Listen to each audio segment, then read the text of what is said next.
그러한 천국에 대한 소망이 오늘 우리의 삶을 얼마나 복되하는지 오늘 감사합니다. 찬양. 오늘 이 시간에 심는 대로 거두리라 하는 제목으로 말씀을 증거하겠습니다. 심는 대로 거두리라. 우리는 이 설교를 참 많이 이 본문을 통해서 들었습니다. 심는 대로 거둔다. 여러분, 이것은 불변의 진리죠. 변치 않는 진리입니다. 우리 지구철 목사님이 심호했던 평양 산정현 교회의 유계준 장로님이라고 하셨습니다. 그분은 저 평안남도 안주에서 그냥 농가에 장남으로 출생을 했는데 13세 때 평양으로 나와서 살았습니다. 그저 어느 가게에 사원으로 살면서 그렇게 사셨는데, 그 당시에 사무엘 마포삼열 목사님, 사무엘 마펜 목사님이 이제 선교사님이 이렇게 막 전도를 했습니다. 평양 시내에서. 그때 이분은 깡패였습니다. 자기 이렇게 친구들과 더불어서 깡패 노래를 했는데 그 선교사님이 너무나 이렇게 미워가지고 가서 쿠타를 한 거예요. 그런데 이 선교사님이 매를 맞으면서도 예수님을 믿어야 한다고 전도하는 그 모습이 너무나 진지해서 그분이 거기에서 감동을 받게 되죠. 그리고 예수님을 믿게 됩니다. 25살에 결혼을 하고 이제 이렇게 또 그 당시에 바로 이 산정현 교회에 출석 경영이 됐습니다. 그리고 또 사업도 잘해서 돈도 많이 이제 모은 거예요. 이분이 그 교회 장로님이 되어서 주시열 목사님이 1944년 4월 달에 순교할 때까지 5년 4개월 동안을 이 목사님 옥바라지 다 하고 그 다음에 그 가족들 뒷바라지를 다 했습니다. 그래서 평양 경찰서에 불려가서 이 경찰 그 서장으로부터 그 주목사 가지 돋지 말라고, 뒷바라지 하지 말라고 그런 협박을 받았는데, 그때 이 장로님이요, 아니 우리가 교역자를 모시고 있는 목사님이 지금 감옥에 계신데 그 가족을 우리 교회가 안 돌보면 누가 돌보겠느냐 라고 당당하게 말하신 그런 분입니다. 그리고 주목사님이 순교당한 후에 이 경찰서에서 금지령을 내렸습니다. 그 주목사 집에. 그런데 이 장로님은 아주 주목사님의 그 장례식을 성대하게 치르신 그런 분입니다. 아주 담력 있는 그런 분이시죠. 그리고 참 우리 민족을 위해서 이 교육, 선교, 또 이 사회 단체 이런 활동을 많이 하신 분입니다. 거기에 그 숭도학교도 세웠고 숭실 상업학교도 세우셨고, 아무튼 그런 교육계 열심히 하신 그런 분이세요. 그리고 이제 해방이 된 후에 북한에 공산당이 들어오니까 자기의 가족들, 바로 이분이 8남매입니다. 6남 2녀의 자녀가 있었는데 그 6남 2녀 자녀와 또 부인 권사님, 주목사님 가족들 다 남쪽으로 내려보내고 끝까지 이 산정현 교회를 지키신 거예요. 그리고 1950년 6.25 그 중에 공산당에 의해서 순교를 당하십니다. 그때 연세가 한 71세쯤 되셨는데 순교를 당하시죠. 그런데 여러분, 그 유장로님의 자녀, 이 8남매 6남 2녀가 참 그 아버지가 살아계실 적에 뭐라 했느냐면, 너희들은 의사가 되어서 가난한 사람, 불쌍한 사람을 도와라, 이런 말씀을 자주 했습니다. 이 6남매가 아니 8남매가 7사람이 의사가 되고 막내딸이 약사가 됐습니다. 그래서 큰 아들 이 유기원 박사는 한국의 그 국립의료원 메디컬 센터의 원장을 지내셨고, 둘째 아들은 부산에 있는 의대 교수, 셋째 아들도 병원 원장, 넷째 아들 유기천 박사는 서울법대 학장을 지내고 서울대 총장을 지내신 분이시고요. 다섯째, 여섯째 아들은 미국에 와서 의학과 의사로 또 지내고, 그 다음에 맏딸은 누가병원 원장을 지내고요. 이 막내딸 그분은 약사였는데 숭실대 총장을 지내시고, 그리고 국무총리를 지내신 이한빈 박사의 부인이 됐습니다. 그분이 예수님을 알지 못했으면 정말 그냥 평안도에서 그냥 농사꾼으로 살 사람이었어요. 그런데 예수님 만나고 참 신실하게 하나님을 섬겼는데 그 아들들이, 딸들이 그렇게 의사가, 약사가 되어서 사회를 위해서 큰 일을 하는 그런 분이 됐습니다. 여러분, 오늘 본문 우리 말씀에 새기십시다. 하나님은 사람이 무엇으로 심든지 그대로 거둔다. 바로 그 유장로님은 자신의 삶을 통해서 좋은 걸 심었어요. 그런 것, 그 모습을 자녀들이 보면서 성장을 했고, 그 자녀들도 다 부모님의 신앙을 따라서 그렇게 참 좋은 삶을 살아갔습니다. 여러분, 성공적인 삶을 사는 사람들은 우연히 이렇게 사는 것이 아닙니다. 절대로 우연한 것이 아니고 성공적인 삶을 살 만한 무엇인가를 심은 사람들입니다. 행복한 삶을 사는 사람들 마찬가지입니다. 여러분, 행복한 삶이 그냥 주어지는 것이 아니고 그렇게 행복한 삶을 살 만한 무엇인가를 심은 거예요. 불행한 사람 사는 사람 마찬가지입니다. 자기는 알지 못하지만 무엇인가 불행한 삶에 대한 씨를 뿌린 사람들입니다. 사람들은 행복하고 성공적인 삶을 살려면은 일단 돈이 있어야 한다라고 생각을 하지만 여러분, 돈이 물론 우리의 행복에 영향도 끼치지만은 반드시 그렇지는 않다는 것입니다. 우리는 돈이 많지 않아도 얼마든지 행복하게 성공적인 삶을 살아갈 수가 있는 사람들인 것입니다. 지난달에 이달에 참 우리 셀 모임을 하면서 보니까 각자 다 간증을 하면서 들어보니까 참 저희 교회 성도님들은 가진 것이 많지 않고 그래도 아주 행복하게 살아가는 그런 모습들을 많이 이렇게 보았어요. 간증 속에서 너무나 마음이 참 흐뭇했습니다. 오늘 본문에 보니까 8절에 보니까 육체를 위하여 심는 자는 육체로부터 썩을 것을 거두고 성령을 위하여 심는 자는 성령으로부터 영생을 얻는다, 이렇게 말씀했습니다. 심는데 육체를 위해 심는 자가 있고 성령을 위해 심는 자가 있다. 그런데 이 육체를 위해 심는 자는 육체로부터 썩을 것을 거두고 성령을 위해 심는 자는 성령으로부터 영생을 거둔다라고 말씀했습니다. 여러분, 하나님은 세상을 창조할 때에 법칙을 만드셨는데 그 법칙이 바로 이거예요. 심는 대로 거두는 법칙이죠. 가장 어리석은 사람은 심지 않고 거두려고 하는 사람, 이거 어리석은 사람 아니겠습니까? 나쁜 것을 심고 좋은 것을 바라는 사람, 어리석은 사람들인 것이지요. 좋은 것을 심어야 좋은 것을 거두는데 나쁜 것 심고 좋은 걸 거둔다, 이렇게 생각하는 것은 그것은 무엇인가 잘못이라는 거예요. 여러분, 우리가 이 기도, 능력, 믿음, 능력 이렇게 말합니다. 믿음에는 능치 못할 게 없다. 기도하면 다 이루신다.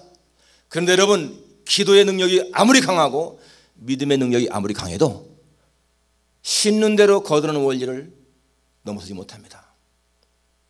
암만 믿음이 좋아도 여러분, 심는 대로 거두는 원리가 우선하는 거예요. 공부할 때 공부하지 않고서 좋은 대학에 들어가겠다, 기도 열심히 하나님 앞에 믿습니다 해도 그건 안 통한다는 거죠.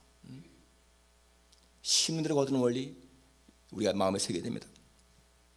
여러분, 많은 사람들은요 질병이 유전이라 생각합니다. 물론 유전적인 병도 없잖아, 있습니다. 아주 드물게. 그렇지만은 많은 질병들이요 유전이 아니고 아버지가 고혈압이고 당뇨면은 자녀도 고혈압 당뇨냐?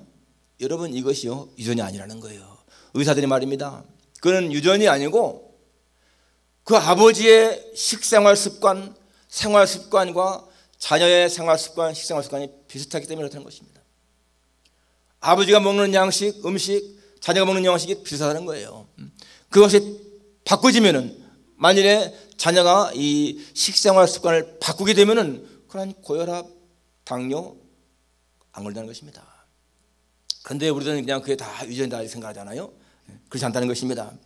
여러분, 인간의 존재라고 하는 것은요 행동 양식에 의존하는 거예요. 그 사람의 존재는 그 사람의 행동에 따라서 나타나는 겁니다. 그러면 여러분이 행동을 지배하는 것이 무엇입니까? 마음의 생각이죠. 마음의 생각이 그 사람의 행동을 낳고 그 사람의 행동이 습관이 되면은 그 습관이 뭐가 됩니까? 그 사람의 인격이 되는 거예요. 중요한 것이 무엇입니까? 우리의 마음이죠. 마음의 생각. 내 마음의 생각에 무엇을 심느냐에 따라서 그것이 나중에 행동으로, 습관으로 나타나서 나중에 내 인격이 되는 것입니다. 남의 물건을 자꾸만 훔치는 행동을 하는 사람, 그 마음을 먹고 그러면 그 행동이 뭐가 돼요? 습관이 되잖아요. 그러면 그 사람은 뭐예요? 도둑이라는 게 도둑. 남의 물건을 빼앗자라고 생각을 하고 강탈하는 그런 행동을 하게 되면은 그게 습관이 되고 그 사람은 뭐예요? 강도가 되는 것이죠. 남을 속일 마음을 먹고 그걸 행동이 나타나고 습관이 되면은 그 사람은 뭐예요? 사기꾼이 되는 겁니다. 그러니까 우리의 존재라고 하는 것은 우리의 생각 속에서 이루어지는 거예요. 그 사람의 생각 속에서.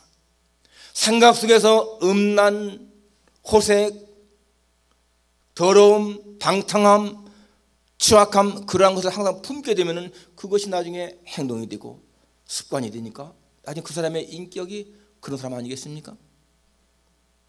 그런데 우리가 정말 성령의 열매, 사랑이나 희락이나 화평이나 오래 참음, 자비 이런 것들을 늘 마음에 생각을 하고 그것이 행동 속에 나타나게 되면은 그 사람은 성령의 사람, 인격자 되지 않겠습니까? 어떤 사람이 이렇게 말합니다. 나는 왜 이렇게 마음이 평안함이 없을까? 혹시 이 가운데 그런 분 계세요? 나는 왜 이렇게 마음이 늘 좀 불안하고 평안함이 없을까? 성경에 보니까 육신의 생각은 사망이요 영의 생각은 생명과 평안이니라 그랬습니다. 그럼 내 마음에 평안이 있게 하려면 어떻게 돼요? 영의 생각을 품어야 한다는 얘기.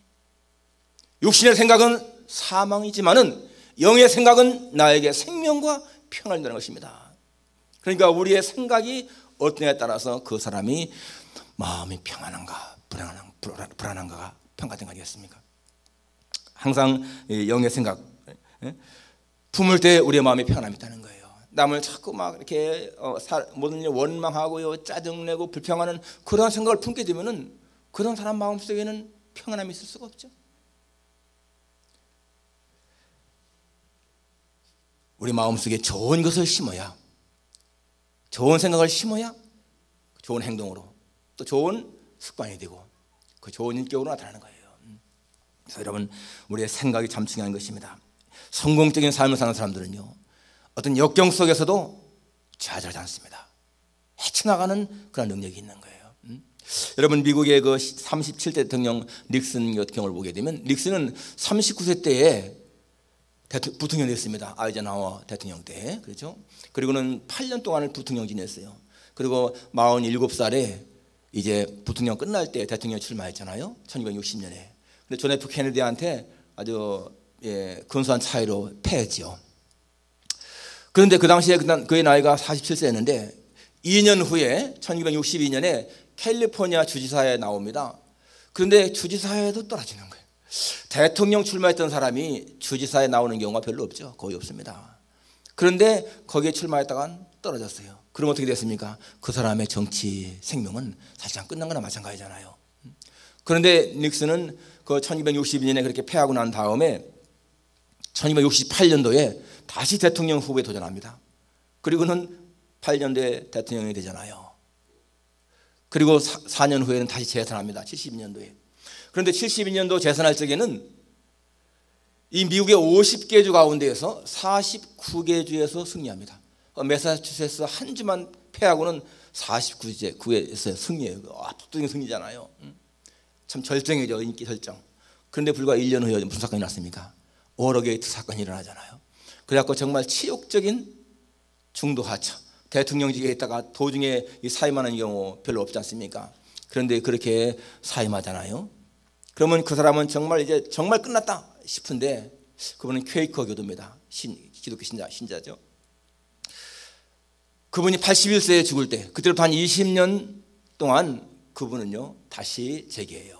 그리고 아주 인기 있는 존경받는 그러한 연사로 초청받아서 많은 곳에 가서 이렇게 강연을 하고, 그분이 돌아가실 적에는 훌륭한 정치인이었다라는 그런 평가를 받습니다. 사람의 마음의 생각이 중요한 거예요. 실패했을 때, 어려움을 당할 때에도 낙심하지 않고 이겨나가는 그런 것이 중요한 것이죠. 여러분은 무엇을 심을 것인가? 내 인생에. 오늘 성경에 육체를 위해 심는 자는 육체로부터 썩을 것을 얻는다 했는데, 과연 내 삶이 육체를 위해 심는 것은 아닌가? 여러분, 세상적인 부나 세상적인 어떤 명예나 세상적인 잘 되는 것을 추구하게 되면요 그렇게 될 수도 있습니다. 그런데 많은 경우에 보게 되면은 그렇게 무엇인가는 얻었는데 잃어버린 것이 너무나 많아요. 부는 얻었는데 가정이 파괴되고, 명예는 얻었는데 자식이 잘못되고, 그런 경우가 많지 않습니까? 그것은 진정한 행복이 아니라는 것이죠. 성경은 여러분 우리한테 부유해지는 길을 많이 말씀하고 있습니다. 어떻게 하면 부유해질까? 성경에 보니까 잠언서 3장 9절에 보니까 내 재물과 내 소산물의 처음 익은 열매로 여호와를 공경하라. 그리하면 내 창고가 가득히 차고 내 포도즙 틀에 새 포도즙이 넘치리라 라고 했습니다. 그것은 무슨 말입니까? 부유해지려면요 하나님 앞에 힘을 하는 거예요. 내 소산물에 처음 익은 열매로 하나님을 공경해봐라. 그리하면 내 창고가 가득히 찬다. 또 잠언서 11장에도 보니까 구제를 좋아하는 자는 풍족하여질 것이요 남을 윤택하게 하는 자는 자기도 윤택하여 지리라 라고 말씀했어요. 여러분, 성경의 그 원리는요 변치 않습니다. 분명한 거예요. 그런데 우리들은 그러한 것을 알면서도 제대로 실천을 못합니다. 왜? 그 말이 확실하게 안 믿어지니까. 사람은요 자기가 믿어지는 것에 대해서는 다 투자합니다. 시간도 물질도 투자하는 거예요. 안 믿어지니까 투자 않는 거예요. 그러나 정말 믿고 하는 사람들은 그러한 하나님의 응답을 침할 수 있지 않습니까? 고린도후서 6장에도 보니까 적게 심는 자는 적게 거두고 많이 심는 자는 많이 거둔다. 부득이 하지 말고 자원한 마음으로 해라. 그런 말씀이 있지 않습니까? 정말 물질의 풍요함을 누리려면 물질을 심어야 한다는 얘기예요. 자녀가 잘 되기 바란다면 여러분 그 자녀를 위해서 무엇인가 심어야 됩니다.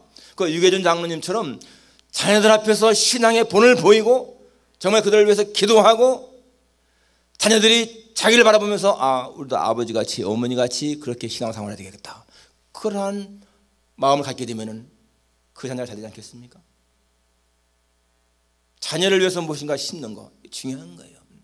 우리의 삶을 통해서 행동을 통해서 우리는 그렇게 보여줘야 됩니다. 그리고 정말 가정의 평화를 위해서라면 우리는요 가정에서 하나님 중심의 삶을 살아야 돼. 하나님 최고 우선 중심의 삶을 살아야 됩니다. 그럴 때 여러분 그런 것에 중요한 열매를 거둔다는 거예요. 사람이 이 땅에 사는 동안에 여러분 가장 큰 행복이 무엇이겠습니까? 이 땅에서 무엇인가 이루어가지고 사람들이 인정하는 그러한 것이 진정한 행복이 아닙니다. 진짜 가정에서요 행복을 누려야 돼.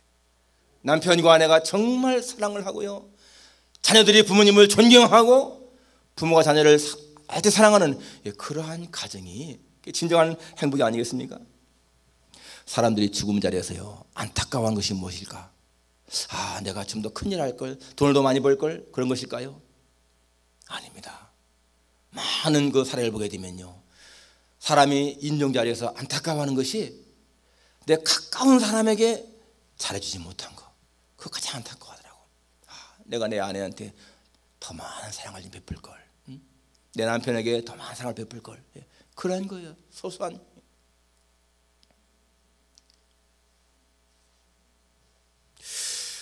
그리고 오늘 본문을 보니까 심어야 할 것이 선행이라고 말하고 있습니다. 이 9절과 10절에 우리가 선을 행하되 낙심하지 말지니 포기하지 아니하면 때가 이름에 거두리라.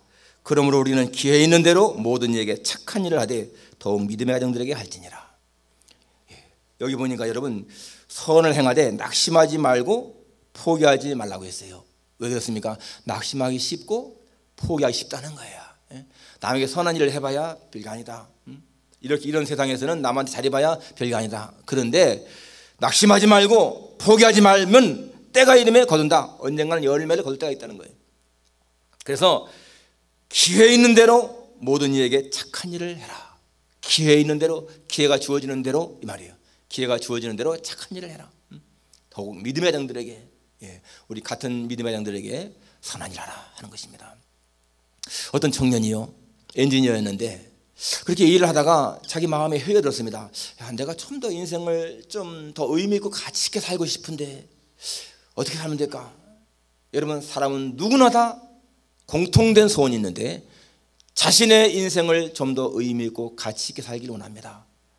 그래서 이 청년도 그렇게 한 거예요. 그런데 자기가 갖지 않은 거에 대한 원망이 있었어요. 내가 좀 돈이 많은 집에 태어났더라면 그 돈을 가지고서도 이렇게 좀 남을 도울 텐데, 그런 생각도 했고요. 내가 정말 의사가 됐더라면은 다른 사람들을 정말 이렇게 치료하는 데 내가 좀 이렇게 무료로 많이 봉사할 텐데, 그런 마음을 품었었습니다. 그런데 그런 일이 없잖아요. 자기가 지금 엔지니어니까. 그런데 어떤 인터넷을 통해서 어떤 사건 하나 봤어요. 이 외국에 있는 일이었는데, 이 루게릭 병에 걸린 사람, 이 중증 근육 장애인 사람, 그런 사람들은요 전신을 못 움직이는 거예요. 의식은 살아있고 눈은 움직이는데 말도 못하고 그런 사람이 있습니다. 그런데 그 사람이 이 안구 마우스를 가지고 의사를 통하는 거예요. 안경을 꼈는데 그 안경을 껴가지고서 이렇게 눈을 깜빡함으로 말미암아서 클릭하는 거예요. 우리는 손으로다가 이렇게 마우스 움직이지 않습니까? 그게 안 되니까 눈을 깜빡함으로 말미암아서 글자 하나를 딱 클릭하고 그렇게 해서 의사 전달하는 걸 봤어요. 야, 저걸 우리나라에서 한다면 참 좋겠다 했는데요. 그게 가격이 엄청 비싼 거예요. 12,000불, 1,200만 원. 1,200만 원이니까 12,000불이잖아요. 그걸 웬만한 사람이 누가 사겠어요. 그래서 이 사람이 우리나라에 있는 그 루게릭 환자를 이렇게 추산해 보니까요, 자료를 보니까 한 15,000명이 돼요. 여러분, 루게릭 환자들은요, 거의 이 근육 무기력증 때문에 몸을 못 움직입니다. 그저 움직이는 게 여러 사람이 약간 움직이는 사람이 있고요, 되게 눈동자만 움직이는, 눈동자, 눈만 깜빡이는 거예요. 그래서 이 사람이 그 안구 마우스 그것을 개발하기 시작했습니다. 많은 실패를 거쳤는데 나중에는 진짜 성공했어요. 그래서 어느 루게릭 환자를 이제 데려가서 처음 하는데요. 이 루게릭 환자는 정말 전혀 못 움직이고 눈만 깜빡깜빡합니다. 거기다 이 안경을 씌워가지고 이 모니터에 있는 자판기를 통해서 예를 들면 이응에다가 대고 깜빡하면 이응이 딱 써지는 거예요, 모니터에. 그다음에 여자에다가 또 깜빡하면 여자가 써지는 거예요, 이응하고 여니까. 한 남자한테 그거를 이렇게 했는데 그게 처음 하는 말이요, 여보 미안해, 정말 미안해. 자기 아내한테 하는 말이에요. 여보 미안해, 정말 미안해. 그런데 그 안에는 그 글을 읽으면서요, 자기의 남편이 자기 마음에 있는 것을 표현할 수 있다는 것이 얼마나 감사한 것인가, 너무너무 기뻐하는 거예요. 여러분, 우리는 쉽게 입으로다가 여보 사랑해, 여보 미안해, 뭐 하든지 카톡으로다가도 얼마든지 여보 사랑해, 미안해 할 수 있잖아요. 그 한 몇 문장을 쓰기 위해서요, 눈은 힘들게 깜빡이면서 하나 쓰고 해서 그 한 문장을 만드는데요, 시간이 꽤 걸리는 거예요. 저는 그런 걸 보면서 여러분, 15,000명이라는 사람이 루게릭 환자면요, 우리나라 인구의 3,000명당 한 명이더라고 보니까, 넉잡고 3,000명당 한 명. 그러한 어려움을 당한 사람들이 얼마나 많은지 모릅니다. 우리가 장애자를 말할 적에 장애자는 전 인구의 10%잖아요. 10%. 3,000명의 인구라면 300명이 장애자입니다. 오늘 우리가 이렇게 건강하게 움직이고 살아가는 것, 마음대로 내가 글을 쓰고 말할 수 있는 것, 여러분 이것은 축복이죠. 저는 그걸 보면서요, 정말 우리의 삶이 오늘 내가 주 앞에 심어야 할 것이 감사구나, 그런 마음이 들었어요. 감사를 많이 심어야 되겠다. 그렇습니다, 여러분. 감사를 심은 뭐가 나타날까요? 행복의 열매가 맺습니다. 오늘 우리의 생활 속에서 감사를 자꾸 하게 되면요, 행복의 열매가 맺는 거예요. 그리고 내 주변에 좀 약한 사람들, 어려운 사람들에게 관심을 가져야 돼요. 우리가 건강한 것은 이 우리의 건강을 우리만 누리라는 것이 아니라 건강을 갖지 못한 사람들에게 좀 도움을 주라고 하는 하나님의 메시지도 있는 겁니다. 이 필라델피아의 장애인 선교단 있잖아요, 미라 선교단. 이번에 이번 미라 선교단이 참 좋은 건물을 받아가지고 입당 예배를 참 잘했는데, 그 목사님 말씀에 그러더라고요. 두 권사님이 한 20년, 25년간 매주 그 모이는 날마다, 화요일인가요? 토요일인가 모이는 날마다 와서 봉사하신 분들이 계신데, 그분들이 한 분은 하와이로 이사 가셨고 한 분은 플로리다로 이사 가셨다는 거예요. 그래갖고 막 그 목사님이요, 정말 이 양팔을 잃은 것 같은 그런 안타까움을 느끼더라고. 그 권사님 두 분은 하여튼 20년인가 25년 동안을 매주 빠지지 않고 와서 무료 봉사하신 분들이세요. 참 그분들 제가 아는데 그분 누구인지, 아무튼 간에 참 얼마나 귀한 삶을 살았는지 몰라요. 여러분들이 시간으로다가는 그렇게 봉사할 수 없다면은요, 그 장애자들을 생각해서 한번 좀 식사도 해볼 수 있고. 지지난주인가 제가 한번 대접했거든요, 토요일날. 우리 교회에서 내가 우리 자선부에서 좀 하자라고 하려고 했더니 제 아내가 그냥 우리가 하자고 해서 저희가 했어요. 한 250불만 되면 돼요. 한 끼 식사. 아무튼간에 여러분, 내 주변에 있는 어려운 사람들에게 관심을 갖는 거 귀한 일이잖아요. 그것도 하나의 심는 그런 행위 아니겠습니까? 오늘 우리의 삶에 만족함이 없고 무엇인가 생기가 없다면요, 우리는 무엇인가 내가 잘못 심고 있다는 거예요. 무엇인가 잘 심는 사람들은요, 삶에 불만이나 무료함 느끼지 않습니다. 오스트리아의 심리학자인 알프레드 애들러 박사는 자기를 찾아오는 상담자 가운데에서 우울증 환자, 이 우울증 환자에 대한 처방을 이렇게 내렸습니다. 내가 당신에게 처방하겠습니다. 그런데 이건 아주 어려운 것도 아니지만은 반드시 실천해야 됩니다. 그러면서 뭘 했느냐면, 앞으로 2주간 동안에 매일매일 어떻게 하면은 남에게 기쁨을 줄 수 있을까, 어떻게 하면 남을 도울 수 있을까, 하여튼 그거를 늘 궁리하면서 하루에 한 번 이상 선한 일 좀 해라, 남을 돕는 일을 해라, 그렇게 처방을 내렸는데요, 대부분의 사람들은 그 싱거운 처방에 실망을 하고 그냥 돌아갔는데, 진짜 그 처방을 받고 실천한 사람들은 2주간이 되기 전에 변하더라는 거예요.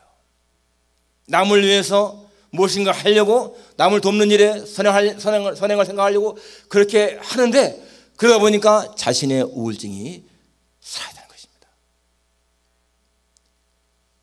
자살하려고 하는 사람, 남을 위해서 많은 그런 봉사활동 하다가 살아온 삶의 의미가 갖고 중지한 사람, 이런 경우 있잖아요. 여러분, 오늘 우리는요, 내가 삶을 살아가면서 어떠한 삶이 나를 지탱해 줄 것인가 하는 어떠한 원리가 있어야 돼요. 물론 우리는 하나님 안에서 그걸 찾아야 됩니다. 예수님 안에 있는 것 중요한 것입니다. 그런데 구체적인 그런 게 있어야 돼요. 제가 목사가 된 바로 그 동기도 바로 그거였습니다. 제가 직장생활 하다가 목사가 된 동기, 그때 저도 마음속에 무엇인가 좀 더 의미 있는 삶을 살고 싶다, 그런 마음의 갈등이 있었고요, 갈망이 있었는데, 제가 하나님께 받은 말씀이 그거예요. 남을 위해 사는 것이 너를 위해 사는 최선의 길이다. 저는요, 그것을 평생 붙잡고 있습니다. 남을 위해 사는 것이 나를 위해 사는 최선의 길이다. 남을 위해 심는 것 같지만은 그것은 나를 위해 심는 것이다. 여러분, 원수를 사랑하라는 말 마찬가지입니다. 그 원수 사랑하라는 말 실천하게 되면은 원수를 위한 것도 되지만은 사실은 나를 위해서 훨씬 더 유익한 열매가 맺지 않습니까? 오늘 여러분의 삶에, 지금까지 살아온 여러분의 삶이 무엇을 심어왔는 것인가를 한번 점검해 보십시다.